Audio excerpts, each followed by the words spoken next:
project that will create jobs in the community. Factory, maybe? It's possible. He didn't give you anything? Oh, he's shut up as tight as a drum. Justice, I've known Edward Quartermain for years. I even worked for him once, as he reminded me today. And you know something, this may sound very strange, but I actually like him. I don't trust him. Not from here to the door. And this project, whatever it is, means nothing but trouble.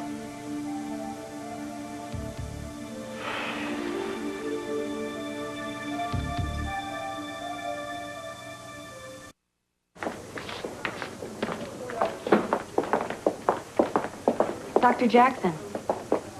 Laura Spencer. How do you do? Hi. I'm fine. Actually, we've already met. I was afraid you were going to say that. I noticed you at the back of the lecture hall. My talent is I never forget a face. My problem is I never seem to be able to place it. At Mary Mae Ward's, the day after Bradley's funeral. Oh, of course. I'm sorry. Nice to see you again. You too. I loved your lecture.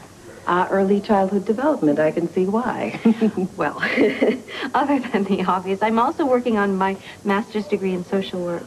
Oh, that's right. You've been putting in time at the Bradley Ward house. How's May Mae doing? Fine. Justice and Keisha have stayed on here with her. Well, that's nice for her. Well, I'm glad you enjoyed the lecture, and it was nice to see you again. Dr. Jackson, you wouldn't happen to have an hour free for lunch, perhaps? You see, ever since all this mess happened with Bradley, I've been really worried about May Mae. I think that it's bringing up a lot of painful memories for her, and I feel that I should be doing something.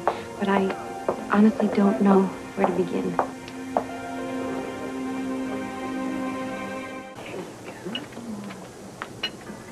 What amazes me about May Mae is how she relates to the smallest ones. Truly, she'll get right down on the floor and she'll see the world through the eyes of a 3-year-old. I meant that really as praise. Well, of course you did. Oh, Everything okay, lady? Delicious, thank you.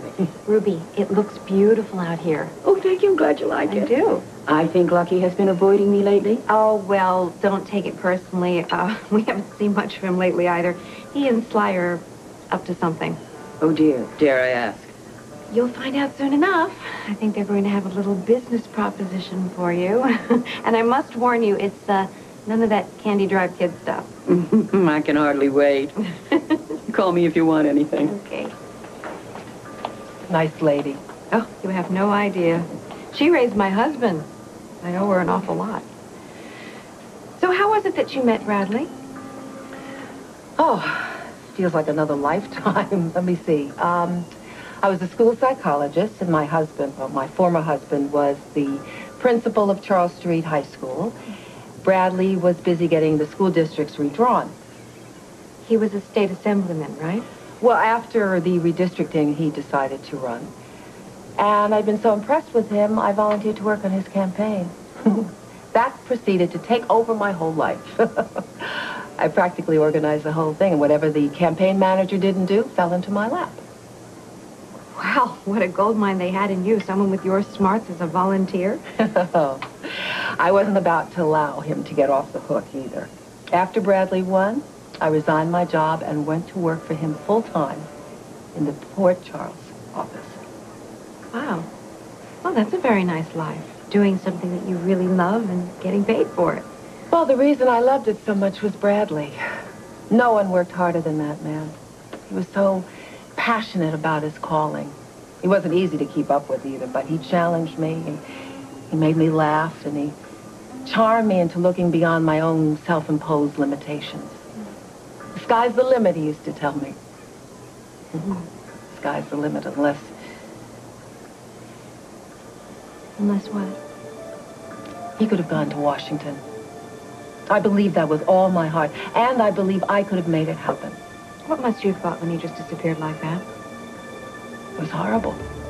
I was confused and scared and angry. Well, we were all devastated. I mean, hindsight is 20/20, but even back then, I knew that something was terribly wrong. How? Instinct, maybe. A man as important as Bradley Ward, and the investigation was just dropped just like that. How does that happen?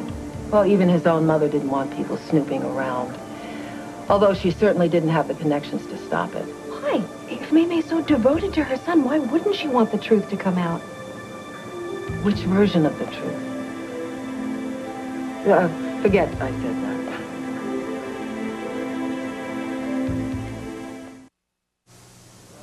Elizabeth,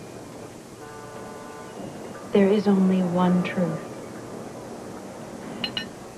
However, in Bradley's case, there were also rumors, innuendo, and nasty speculation.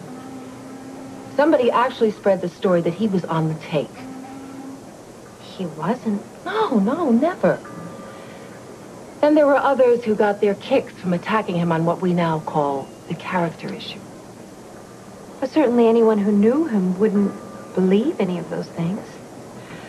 Look, Laura, when a powerful person suddenly seems to disappear into thin air, people love to imagine all sorts of things.